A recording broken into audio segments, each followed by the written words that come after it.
Lionel মেসির free kick কাছ থেকে দেখে তার কাছ থেকে ফ্রি কিক শিখেছি, এমনটাই বললেন Argentine striker Julian Alvarez. Real মাদ্রিদের বিপক্ষে ম্যাচ শেষে সাংবাদিকের প্রশ্নের জবাবে এমনটাই বলেন আলভারেজ। নিজের ফ্রি কিকে সাফল্যের পেছনে ঢালাওভাবে কৃতিত্ব দেন মেসিকে। নিজের ফ্রি কিকের সাফল্য ও মেসির কৃতিত্ব নিয়ে বিস্তারিত থাকছে প্রতিবেদন। হঠাৎ করে ফ্রি কিকে কিভাবে এত দক্ষ হলেন আলভারেজ, সেই প্রশ্ন ফুটবল ভক্ত সমর্থকদের।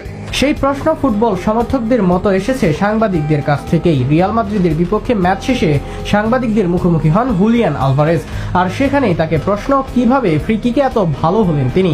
আর সেখানে নিজের অনুপ্রেরণা হিসেবে একজনের নাম নেন আলভারেজ, তিনি লিওনেল মেসি। আর্জেন্টিনা জাতীয় দলে লিওনেল মেসির মতো একজনের সাথে ড্রেসিং রুম শেয়ার করেন আলভারেজ।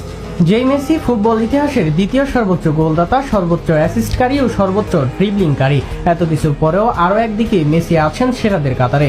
69 ফ্রি কিক নিয়ে ফ্রি কিকেও সেরা 5-এ আছেন মেসি। আর সেই মেসিকে ড্রেসিং রুমে পেয়ে তার থেকে শেখার সুযোগ হাতছাড়া করেনি আলভারেজ, যার ফল পেয়েছেন তিনি অ্যাটলেটিকো মাদ্রিদের বিপক্ষে ম্যাচে। জাতীয় দলে লিওনেল মেসির অনুশীলনে তার ফ্রি কিক ভালোভাবে দেখেন আলভারেজ, আর সেখানেই তার ফ্রি কিকের কৌশল কাছ থেকে দেখার চেষ্টা করেছেন তিনি। এরপর সেই কৌশল ট্রেনিং করেছেন, সেই ট্রেনিং এর বাস্তবায়ন করেছেন অ্যাটলেটিকো মাদ্রিদের হয়ে ম্যাচে। আর তাতেই ফল পেয়েছেন, কোর্তুয়ার মতো গোলরক্ষককে পরাস্ত করে ফ্রি কিকে বল জালে জড়িয়েছেন।